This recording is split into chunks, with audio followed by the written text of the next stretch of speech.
Welcome back to the dump truck restoration project. Goal is modernizing this thing with some LED lighting. In the last video, we discovered all of our mounting brackets and everything was just absolutely rusted out. This headlight developed an entire ecosystem in it. Hardware was tricky to find. This stuff is so universal, but I just don't mess with these 5x7s that often. I really didn't know what I was looking for. Hopefully that's the correct hardware. Inside here, we have new pigtails. Current ones on here were a little sketchy. They have corrosion. I figured let's just start fresh. Inside of here is hopefully the correct headlight buckets. For the grand finale, we have the new headlight trim and turn signal assembly. Figured the fresh new look would look better for the reflectors, and also we're starting to fade a little bit there. It's going to be all in the details. We get the little details done, the whole truck will look better when we step away from it. I say we start with the electrical, so let's get this housing stripped back. That is a great reason as to why we're doing new plugs. That thing literally just ripped the terminal off and that was it. When I do these projects, honestly, it probably takes me weeks longer than it needs to. And I address things that aren't really a problem. My goal, whenever I'm done with whatever project it is I don't want to revisit it. One, done, fixed, bulletproofed, any little thing that could have gone wrong, hopefully is taken care of. We easily could have sent this on the road without a new set of headlights. But it's stuff like this that I wouldn't know, but dig into it and you find out, yeah, that would have been a problem down the road. Get all of our wires stripped back. If we orient our plugs the same way, that means that red is going to be the new white and then green will be the new blue. I like to put all my connectors on when it's off the vehicle. That way we can just put this up and we have half the job done. Wired in our ground, and now we're going to test the halos. Green should have power if we touch this. Oh, there we got some white halo action. So the question is white, or do we go orange for the halo? It's tough. White looks clean, but amber just fits for the cab lights and, you know, everything else. I feel like that's what we got to go with. Before we get into that, let's finish reconnecting our actual headlight. Seal these up, but we need to turn this way down before we burn a wire here. A little bit of heat to it and it'll start shrinking up for us.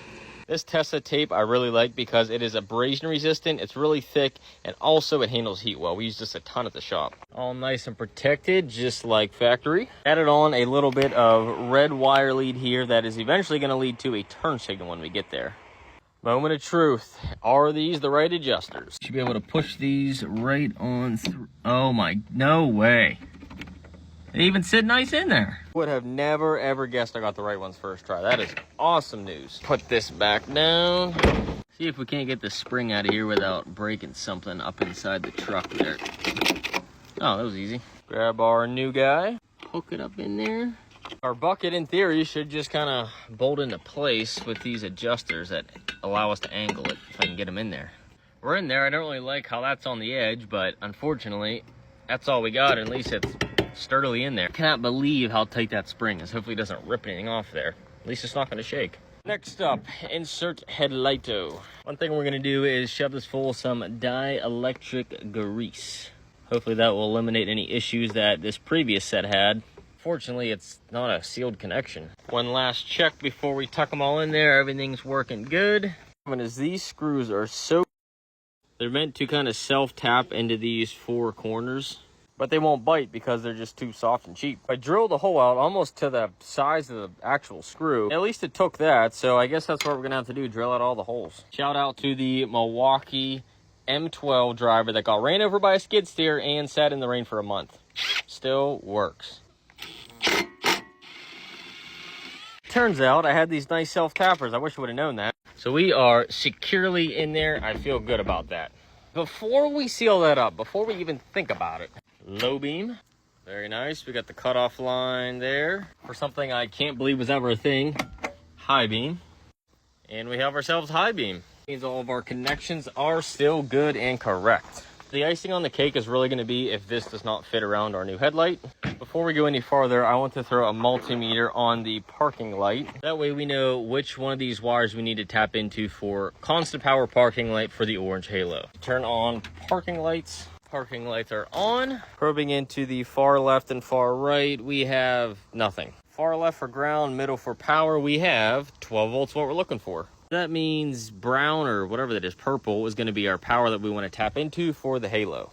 I think we actually fit in place here. With any luck at all, my screws are here from last week. Let's pop the hood open and finish up our wiring for our halo.